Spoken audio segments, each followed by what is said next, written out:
Herb. Herb is a plant. I mean, herbs are good for everything.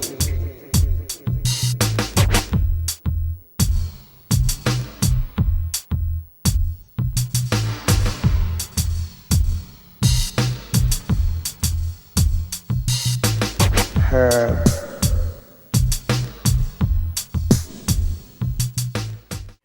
Welcome to Eugene Cannabis TV. You got DanK here, and my co-host is Blue Whale. I appreciate Blue Whale coming in, and I've been reading through the periodicals, cannabis periodicals, and come up with some interesting things to talk about.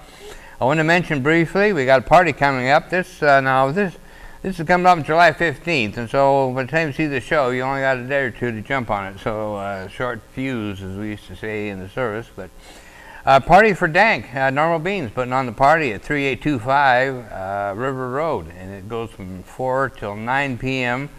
You can take LTD bus 51 to get to that, and that's a Eugene Pot Club event.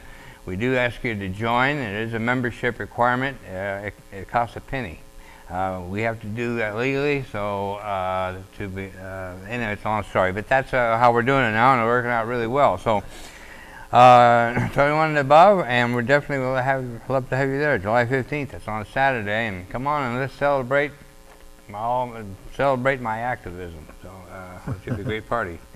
Yes, yeah, come on out. Yes. It's a lot of fun, man, and there'll be bands and lots of getting baked. Yes.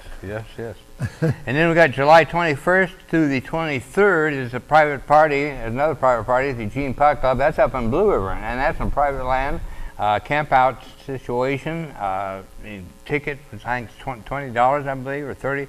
That includes camping, which is hard to beat that. So anyway, that's the July 21st to the 23rd, and I'll be there the 21st to the 22nd myself. So anyway, what do you got for us? Yeah, happy to be here with a lot of information tonight. SB 307 didn't pass, which doesn't surprise us. Right. It shouldn't surprise us at all. Right.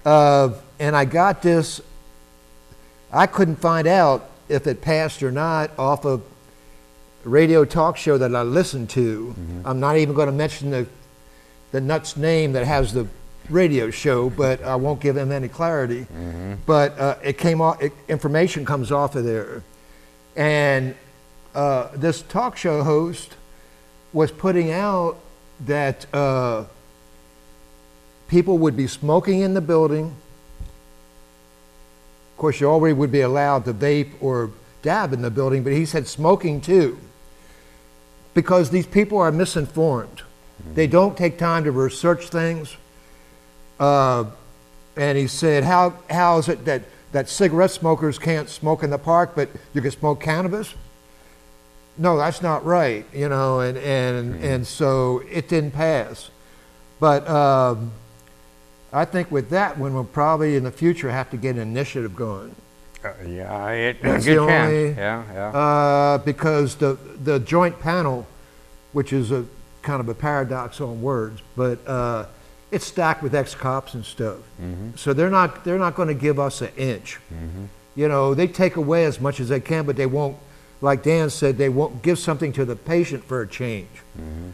You know, so they're putting out misinformation on this radio show, and then it just goes from there. But it's not surprising because Nevada just opened up sales for their dispensaries. They can sell it to even out-of-state residents, but there's nowhere to smoke it. Of course, they don't have the Clean Air Act like Oregon does. Mm-hmm. So I imagine you could probably smoke it in the rooms. Yeah, I don't know. Yeah. You know, in the hotel rooms. Mm-hmm. So we haven't got our smoking lounges yet, but they'll happen eventually. In fact, mentioning smoking lounges, we had the world-famous Cannabis Cafe closing its doors at the end of 2015. That was Paul Stanford. No, Marilyn Martinez. Marilyn Martinez. Mm-hmm. Okay, Cannabis Club, NWCC remains standing as the only cannabis smoking lounge in Portland. They possess a designated outdoor patio for smoking flower, while dabbing and vaping are permitted inside the building. And this is exactly what Senator Ferroni presented to us. You would have to have like an outside beer garden area. And this is what they have. So they're already operating with a smoking lounge in Portland. But what was interesting,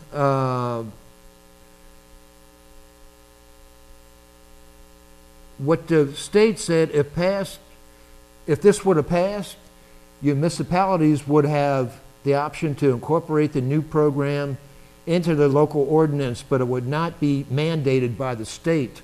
That's real interesting. Mm-hmm. So they're going to leave it up to the cities. Mm-hmm. Is what they're going to do in the end. Mm-hmm.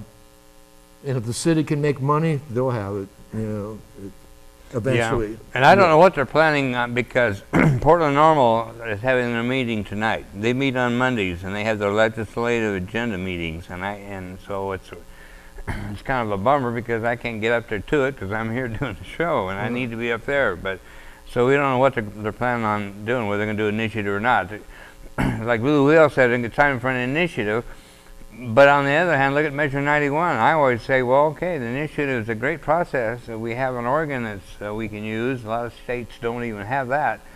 But the problem is the Oregon Legislature can do anything they want to the initiative once it's passed, as they showed in Measure 91, and pretty well, anyway, they did a lot of changes. A bill submitted by an Oregon senator to take away that emergency clause, or they would have to say why the emergency clause was used, and that went down. That didn't pass. But you're right. They don't want to give up that power. No, they don't want us on our end. No. That emergency clause prevents us from pulling in to set up a referendum initiative and to fight back. It actually guts that. Right. And that's what they did in this case. But anyway, I'm not sure about, I back up, man. I'm sure about 307 was emergency, but 2198 definitely was. Well, yeah, also Measure 91, that was just a total cop-out on the governor and the Oregon Senate, who rewrote the bill. So that's why I say that we need a constitutional amendment. And even my peers resist that one, but it's the only way to go, because it's shown, as I said, Measure 91 and made it look clear anyway what the legislature can do to an initiative, and so that's the only way around it, is a constitutional amendment, because then the legislature can't mess with it. This is what I've always said, though. We need people that are cannabis friendly, starting with the city council in Eugene, the city commissioners, all the way up to the Oregon Senate. We need cannabis-friendly people in there. Because when you've got a panel of ex-cops, what way are they going to go? That's why this 307 didn't pass. Stacked deck, yeah. And there was one person on the panel, but he waffles. Floyd Brzezinski, he waffles back and forth, so you never know if he's going to support you or not. Yeah, it's so it's a tough road, but yeah, we need stand up and get elected, get in the city council, the city commissioner, the Oregon Senate, school boards, even. That's what they're saying. That's what they're saying now, is any elected position, get into it, fill it, and get active, because that's where it's ground level. That's where it's all. Because that's what the Republicans do. Yeah, exactly. Yeah. They get their Tea Party members in spots where they can be effective. Yeah. Oh, yeah. Okay. Well, to continue, SB 719. And this is a gun bill in Oregon that's the governor wants to sign, and it would take away, Oregon's going to regulate what guns they can sell in Oregon with this SB 719. So there's this shotgun type weapon called the Shockwave. And even though the feds said it's legal to sell it, It looks like a sawed-off shotgun. Sawed-off shotguns are not legal in Oregon. So they've got this shock wave on hold so they can determine if they can sell it or not. But this SB 719 is the bill that if you smoke cannabis, if you have a domestic squabble, if you're suicidal, the state police can come in and take your weapons. And the governor said she will sign this. And so if you've bought a gun in the past 6 months, I'd be real worried about the state police coming to your house. I'd be real worried from what I heard today. And they will they'll go through and they'll ravage your house and take any weapons you have. If you're suicidal, domestic squabble, or if you smoke cannabis. So like I always say, when you go to buy that gun, you know which box to check off. Yeah, also, there's no recourse. The person that's losing the weapons can't fight back. They can't get a lawyer. They can't, I mean, it's irreversible. How long do they keep it? That's what I wasn't clear on, though. I know they don't keep them, said, but I don't think. No, when they take them, they're going to take them. I don't know. I've heard of cases like that when the people they're not going to give it. So I don't know. See, this all started with domestic squabbles, where women being abused and killed by their husbands or boyfriends. That's how this all started. And then they added pot, and they include suicidal, so they expanded that. And they said the state police will come right in, tear your house up, and take your weapons for any of these things that we mentioned. So this is a real scary one. So like I said, if you bought a gun in the past 6 months, they said they would give you 24 hours to turn them in. Wow. Or pass them off to somebody else. You know, sign them, you have to do it legally to somebody else. You know, so this Oregon Legislature is getting real crazy about things. A little bit over the edge.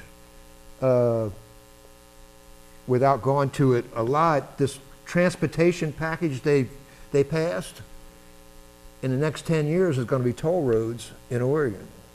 That's part of the transportation package. And what they'll do is they'll make you buy a transponder for your windshield, and you go past something and it clicks that you paid for the responder. They have them back east, and they're going to have them here. I hope I don't live here when they have that, because that's what I like about living here. There's no tolls. You know, but that was part of the transportation package. But to move on, I wanted to talk. Well, we're about it. We'll get that second half. We'll wrap things up. I mean, remind you about the Party for DanK. Celebrate almost 20 years of activism, and boy, come on and tell stories and come on out for a lot of smoking, a lot of fun, and music and food. You meet some great people. And barbecue. Yeah, you bet. So it's going to be a great time. A great time will be had by all. That's the 3825 River Road. And so that's on the 15th, Saturday. So we're going to wrap this up, and we'll come right back. Are you tired of following all the rules? Ready to let loose? Have a little fun? Sounds like you need to. Get high. And with Narcomex Incorporated, your direct-to-consumer drug trafficking solution, you can.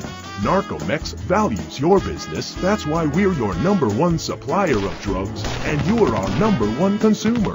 These billions can't be wrong. We work hard for your business and have killed not 1, not 2, but 3 Mexican police and 2 journalists just to keep you high with that very joint. Why, our commitment to keeping you supplied has killed over 17,000 people right next door. Traffickers, soldiers, journalists, prosecutors, you name it. We're that passionate about your business. We've even begun to destroy some of your favorite tropical beach destinations. Because if you smoke enough at home, You don't even need a beach. But don't legalize it or grow it at home. Let us do the work for you. Sure, consumers boycotted evil companies, but there's no need to boycott Narcomex Incorporated, your direct-to-consumer drug trafficking solution, also offering heroin, meth, and cocaine. Narcomex Incorporated. Live a little, and forget others won't.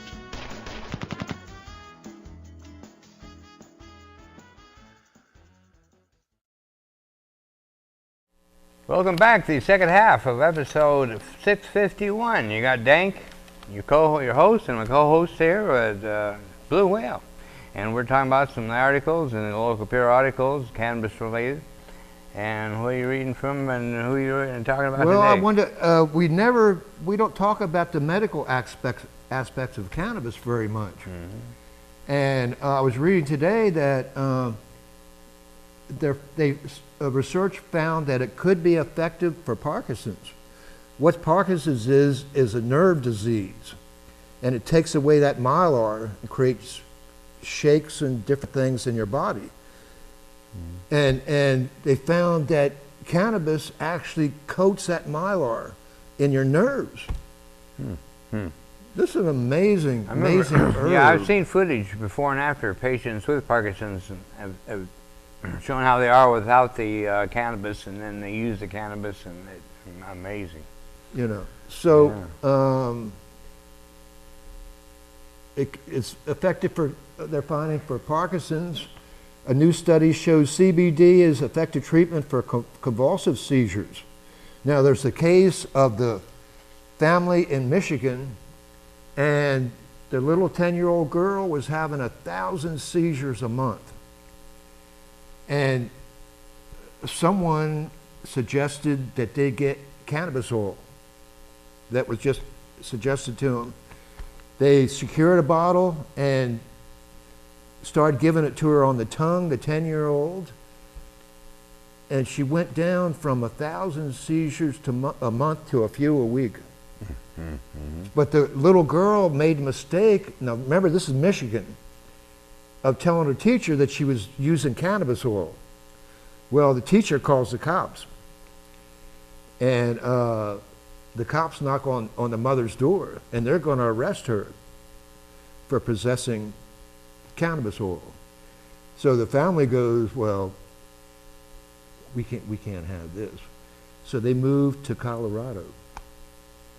And the nice thing about it, Dr. Sanjo Gorpa, he has a TV show. He wasn't for cannabis, and because of this case, he got with the family and supported them. And like I said, the little girl went from 1,000 seizures a month to a few a week with cannabis oil. You know, this, I don't see how anybody can say, when this stuff I read about is not effective. That's because they're not tuned in, and they don't want to be tuned in. You call it anecdotal. To me, anecdotal is just another way of saying it could be all in your head. And I've always said, patients I deal with, I wouldn't advise you telling them it's all in their head. Yeah. Another study on CBD for treating brain tumors in children. Mm-hmm. A new study in the United Kingdom is looking at the compound CBD specifically as a treatment for brain tumors in children. The study was prompted by a rush of desperate patients who had been buying the cannabinoid online and administered themselves in an attempt to cure the children's disease. This has been known for a while that cannabis oil shrinks tumors. Mm-hmm. Yeah, this is a known fact. Doctors are seeing this. They've seen it in x-rays and stuff. Lead professor Richard Grundy of the Nottingham University Children's Brain Tumor Center explained new ways to treat childhood brain tumors are urgently needed to extend and improve the quality of life in malignant brain tumor patients. So we're excited at the prospect of testing the effect of cannabinoid on brain tumor cells. So we'll keep up on that and find out how that treatment goes in the future. Another one is chronic mice have cognitive abilities restored. One of the most prestigious journals in the world just published a study on mice that showed cognitive improvement when they were exposed to THC, the proactive compound in marijuana. Published online May 8th in Nature magazine, showed promise in the possible treatment of cognitive impairment in older humans. The study determined that a low dose of 9-THC reversed the age-related decline in cognitive performance of mice aged 12 and 18 months. Entitled "A Chronic Low Dose THC Restores Cognitive Function in Old Mice," the study was conducted by the Institute of Molecular Psychiatry, University of Bonn, Germany. This is funny because I was with a lady one time in Portland, and she would just come out with little things. Sometimes I think she was an alien from space or something, the way she come out with this stuff. But she whispered in my ear one time, "Never stop smoking cannabis because you'll get old." She just would whisper stuff like that. So I miss Cora a lot. But another Illinois medical study, patient study released. Aclara Research, a leader in development of patient and consumer insights within the medical cannabis industry, today released the results of the Illinois Medical Cannabis Patient Experience Study, the first of Illinois patients since the inception of the pilot program in 2012. The study is the largest and most comprehensive look at the impact of statewide program, examining nearly 300 of the 18,000 Illinois residents registered. The Aclara Research study found that 86%, remember that 86% of survey respondents were managing leading symptoms of chronic pain. While chronic pain is not one of the 41 qualifying conditions in Illinois, cannabis shows strong potential in treating autoimmune diseases in which chronic inflammation plays a central role. Your immune system affects a lot of systems in your body. So if you have your immune system in order, you're going to feel a lot better. So key findings from the study include key gender gaps within the healthcare system as well as medical cannabis use. Across Illinois patients, women are up to 50% more likely to suffer with leading symptoms of chronic pain, including trouble sleeping, back and joint pain, body ache, and anxiety. 86% of patients reported suffering with symptoms of chronic pain. While not a qualifying condition for program participation in Illinois, patients are treating the leading symptoms of chronic pain, which impacts more than 130 million Americans. 33% of study respondents stopped using all prescription drugs, after using medical cannabis, and 92% decreased the number of prescription drugs taken. Applying these results to a recent study on the impact of medical cannabis on Medicaid costs, there is potential for $180 million in savings to the Illinois Medicaid program. That's amazing. Yeah. That's amazing, man. Those are what I call inconvenient facts for people that don't believe in the herb. Yes, I mean they'll call it anecdotal, but how can you dispute when it's actually happening to people? Even I've heard on the radio, again on this talk show, where a doctor, the patient was prescription drugs didn't work for him, and the doctor goes to his patient, "Why don't you try marijuana?" Now, I didn't hear any more after that. This was a regular medical doctor. Try marijuana. You know, it's an amazing herb. I think personally, there's something in it that does keep you young, because you feel different. It makes you feel different. Yeah, Willie Nelson told Beauregard Sessions to smoke a joint and you won't think the same way about it. Yeah. You know, I've always said that when you use cannabis, it helps you think better. But then again, I wonder, well, maybe I'm just stoned and I think I'm thinking better. But I call it medicine for the head, really, seriously, for me, in my case. But yeah. Let's see, what else do we have here? these articles have been right now is out of the Oregon Cannabis Connection, and great local newspaper, and definitely support them. Coming out monthly. And then also earlier we were reading out of the Stoner magazine. It says, for the cannabis connoisseur. Here's another one. Connecticut aims to be medical marijuana research hub. This is real interesting. Calling cannabis researchers, Connecticut medical marijuana program will begin accepting applications for research proposals on medical uses of marijuana starting October 1st. A move that ultimately could make it easier for doctors to recommend marijuana and boost sales. Eligible applicants include licensed medical marijuana producers and dispensaries, as well as hospitals, healthcare facilities, and universities. Hoping to strengthen the Connecticut's medical marijuana program and create high-tech employment opportunities, Connecticut's legislature decided to allow medical marijuana research. There are currently 259 people employed in Connecticut's medical marijuana industry. The number would increase significantly with the induction of research positions, the Department of Consumer Protection said in a news release. That's real interesting when it's consider that, 30 years ago, the U.S. government wouldn't even allow funding for research of cannabis. So this is a real breakthrough. As states are researching it, you find out it's not some guy on the street corner, that actually it does have benefits. Oh yeah, yeah.